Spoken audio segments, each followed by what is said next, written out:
안녕하세요. 결혼한 지 1년 된 30대 새댁이에요.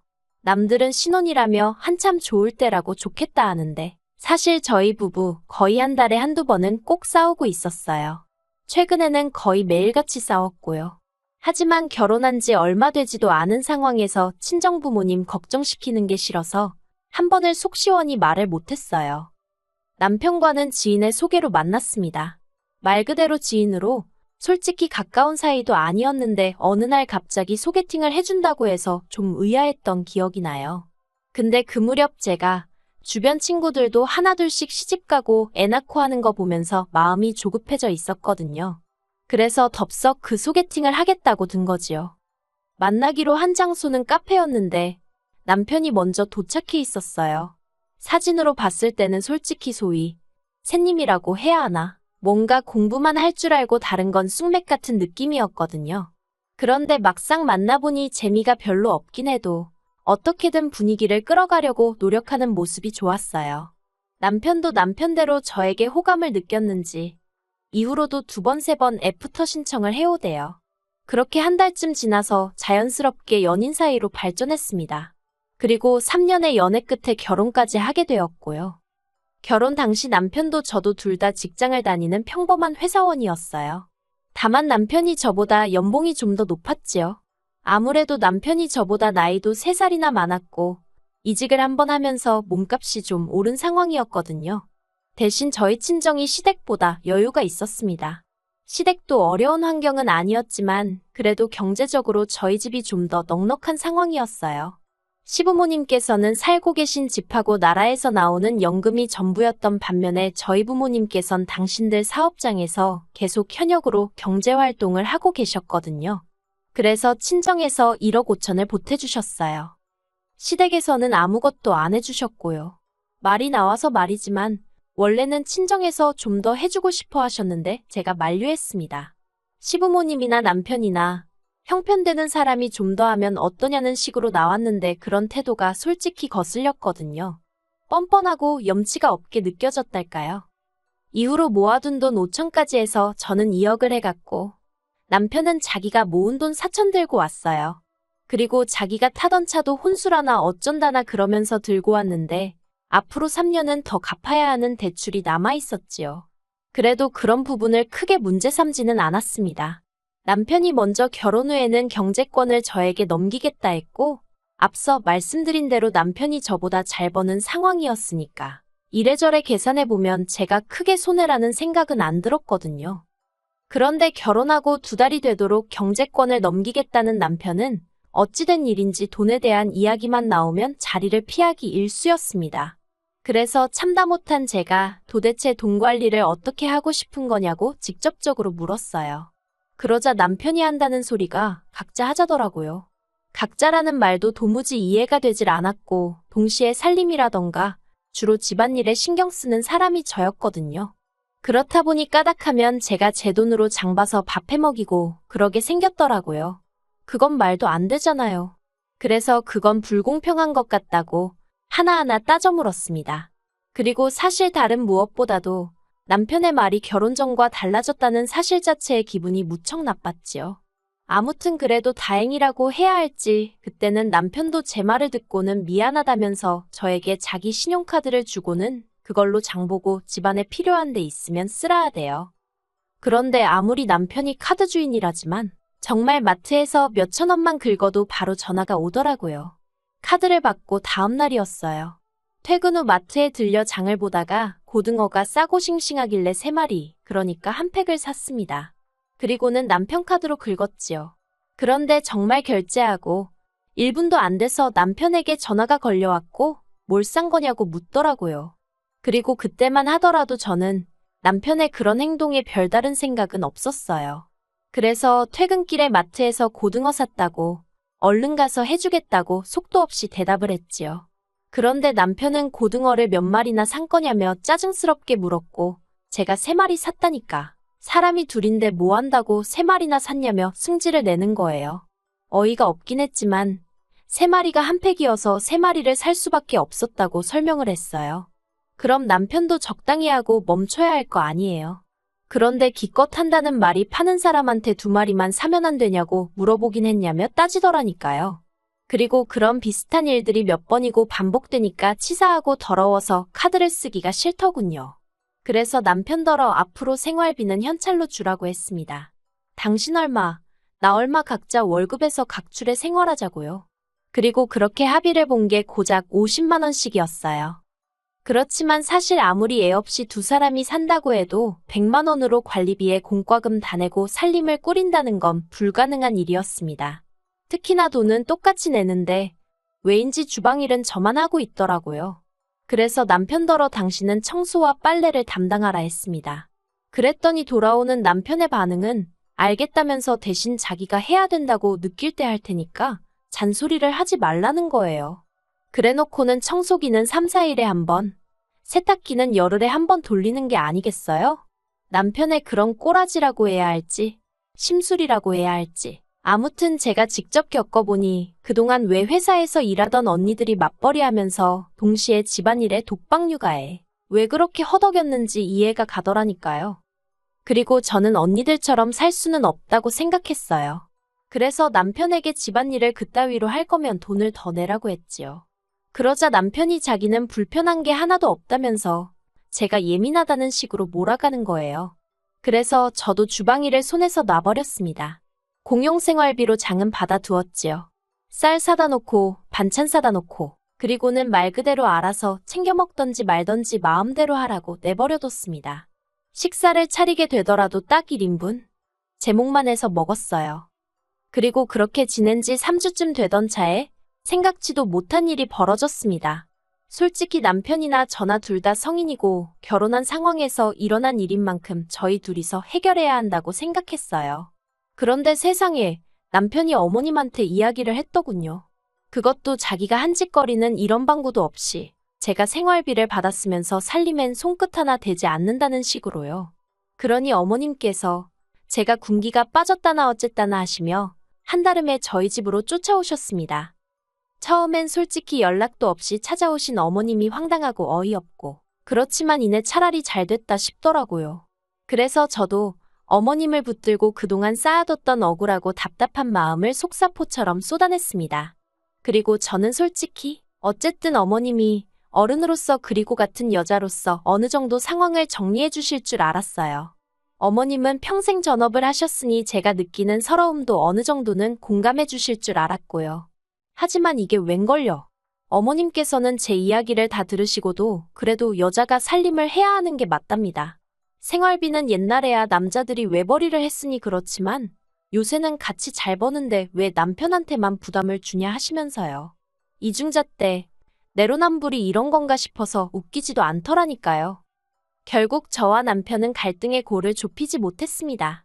남편은 선심 쓰듯 자기가 생활비를 80만 원 낼 테니 저더러 이참에 주방일은 물론이고 청소와 빨래까지 도맡으라 했어요. 그게 마치 엄청난 배려인 듯 말이에요. 하지만 제가 막말로 30만 원이 아쉬워서 그 고생을 하겠어요? 제가 웃기지도 않는 소리라며 남편더러 꿈깨라 했습니다. 그리고는 앞으로 정말 각자 생활하자 했네요. 각자가 어떤 건지 한번 보여주겠다고요. 그리고 그때부터였습니다. 남편은 마치 저 보란 듯 하루가 멀다 하고 쇼핑을 해대더군요. 매일같이 세상 쓸모 없어 보이는 장난감들을 사나르고 신발도 몇 켤레씩 사다 놓고요. 저 사람이 나랑 아이를 낳고 미래를 그려갈 생각이 있는 건가 싶을 정도로 앞뒤 가리지 않고 돈을 써대는 눈치였다니까요.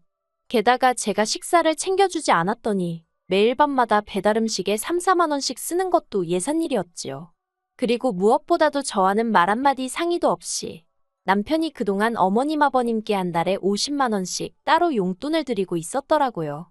자식이 부모한테 용돈 당연히 드릴 수 있어요. 하지만 결혼 초 제가 먼저 양쪽 집에 30만 원씩 해드리자고 했을 때 장인 장모님은 돈도 많은데 꼭 우리가 챙겨드려야 되는 거냐며 얼마나 툴툴거렸는지 모릅니다. 그래서 결국 유야무야 없던 일이 되었고요. 그런데 정작 남편은 저 몰래 어머님 아버님께 그렇게 큰돈을 드리고 있었다니 정말 그나마 있던 정도 뚝뚝 떨어지고 한마디로 배신감이 들었어요. 그리고 그런 남편으로 인해 결혼을 내가 왜 했을까 하는 회의감을 느끼던 무렵이었습니다. 어머님이 소화가 잘 안 된다며 병원에 가셨는데 그곳에서 충격적인 이야기를 듣고 오셨더군요. 어머님 간이 다 망가졌다고요. 그리고 그렇게 어머님의 간이 망가지게 된 데에는 남편이 저 몰래 사들인 영양제가 한몫했지요. 어머님 말씀으로는 저희 남편이 영양제를 사다 주면서 하루도 빠지지 말고 먹으라고 했대요. 그런데 초기에 몇 번 먹으니까 영 속이 좋지 않더랍니다. 그래서 남편더러 환불을 받아오라 하니 쪽팔리게 무슨 환불이냐며 그리고 믿고 먹어야 효과가 있는 거라고 어머님더러 그냥 드시라고 했다대요.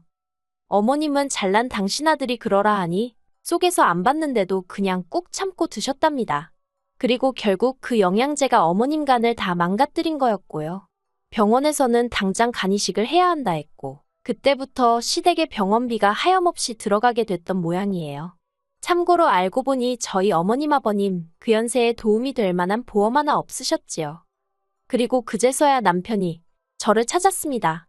하루는 퇴근하고 집에 왔는데 제가 손대지 않으면 돼지우리 같던 집이 정말 개미파리가 미끄러질 만큼 반짝반짝 닦여있는 게 아니겠어요? 거기다가 남편이 김치찌개까지 끓여놓고 생각지도 못한 상황에 오죽하면 제가 소름이 다 끼쳤을까요? 남편이 실실 웃으면서 얘기 좀 하자길래 그럼 그렇지 무슨 꿍꿍이가 있구나 싶대요. 하지만 그런 티는 내지 않고 뭐냐고 물었습니다. 그러자 분위기를 잡으면서 제 손을 꼭 쥐고는 어머님 이야기를 꺼내는 거예요. 그럼 그렇지 보나마나 돈 이야기겠네 싶어서 아무런 말도 하지 않고 남편이 뭐라고 짓거리는지 듣기만 했어요. 남편이 말하기를 병원에서 어머님 병원비가 한 달에 못해도 400은 나올 것 같다고 하더래요. 나중에 간병인을 쓰면 돈은 더 늘어나고요. 그리고는 제 눈치를 쓱 보더니 돈도 그렇고 이참에 합가를 하면 어떻겠냐입니다. 저희 집에는 남는 방이 하나 있었는데 거기서 어머님 아버님을 모시면 아버님하고 저희까지 세 사람이니까 간병인은 안 써도 될 것 같다나요. 어이가 없어서 제가 싫다고 했어요. 갑자기 무슨 합가냐고 말도 안 되는 소리라고요.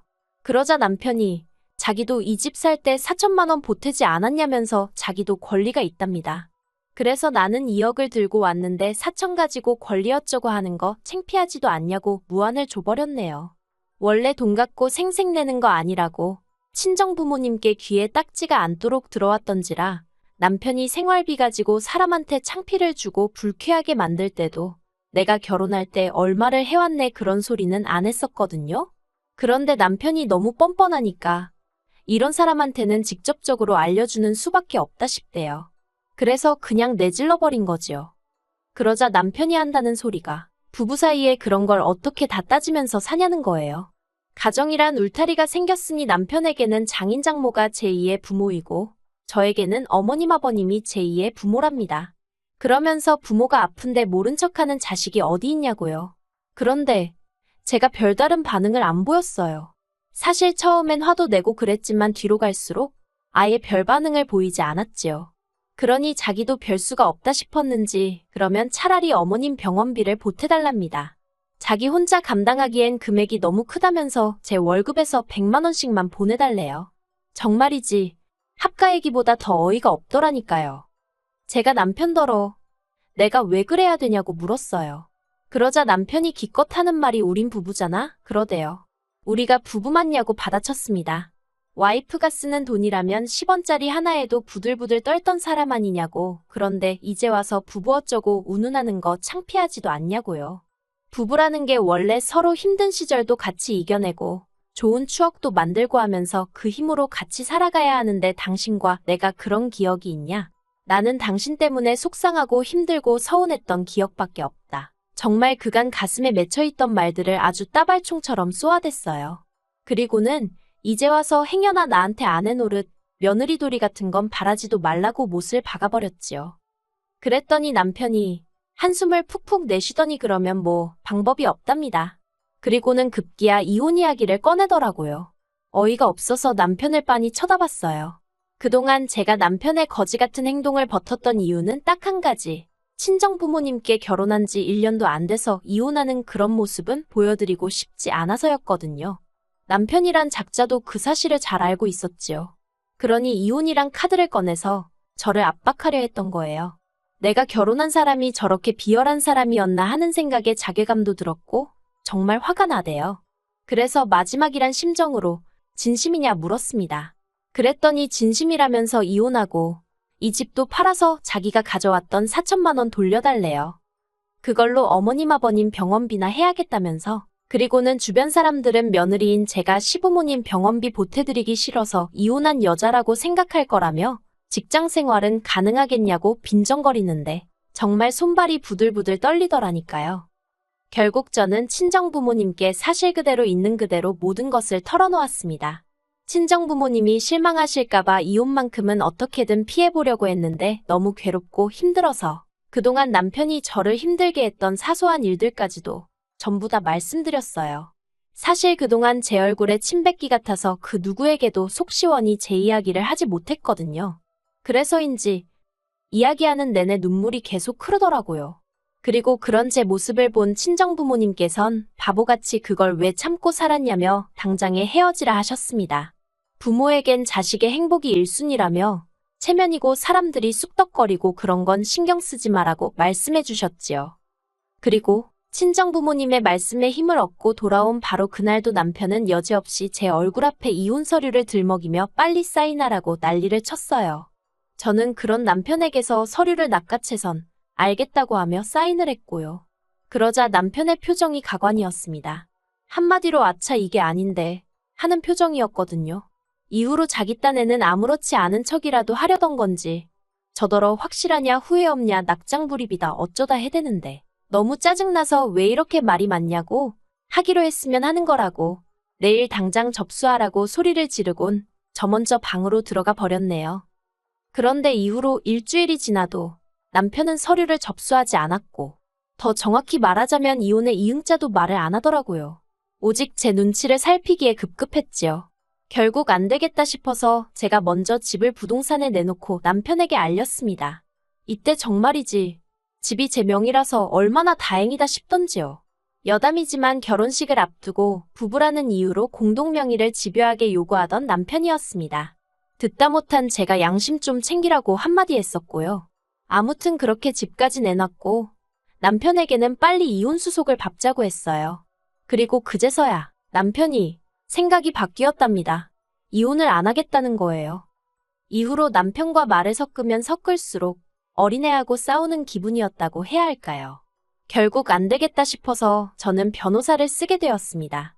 그리고 지금 남편과는 이혼 소송을 진행 중이에요. 이 사실을 알게 되신 어머님 아버님 두 분 다 난리가 나셨고요. 아버님은 도와달라고 한 적 없다, 병원비 안 줘도 된다 하시며 어떻게든 저희 두 사람의 이혼은 막으려 하고 계세요. 하지만 어머님은 저더러 세상에 시엠이 아픈데 이혼하자고 드는 며느리가 어딨냐면서 제가 당신 아들 인생 망쳐놨다고 나오지도 않는 눈물 쥐어짜내시며 제 탓을 하기에 바쁘시지요. 그리고 그런 어머님의 모습을 보고 있으니 정말 이혼해야겠다는 생각밖에 안 든답니다. 정말이지 할 수만 있다면 최선을 다해서 남편의 인생을 망쳐놔야겠다는 오기가 드는 지경이에요. 결혼 생활이 짧았던 만큼 위자료나 뭐 그런 건 기대도 없어요. 고약스러운 남편의 성격 덕분에 1년도 더 걸릴지도 모르겠고요. 하지만 지금은 어떻게든 남편과 완벽하게 남남이 되고 싶다는 마음뿐입니다. 저런 남편이랑 참고 살아봤자 지금이야 제가 제 힘으로 돈이나 벌지 애라도 낳고 직장이라도 관둬봐요. 돈 가지고 사람을 얼마나 들들 볶고 생색은 또 얼마나 내겠어요? 그런 푸대접을 받을 게 뻔한데 절대 같이 못 삽니다. 어머님께는 죄송한 마음이 아예 없는 것 아니에요. 가뜩이나 몸도 안 좋으신데 이런 일로 스트레스를 받게 되셨으니 하지만 어머님이 당신 아들 개차반으로 키워놓은 탓이니 너무 제 탓만 하진 않으시길 바랄 뿐입니다. 뿌린 대로 거두는 법이니까요.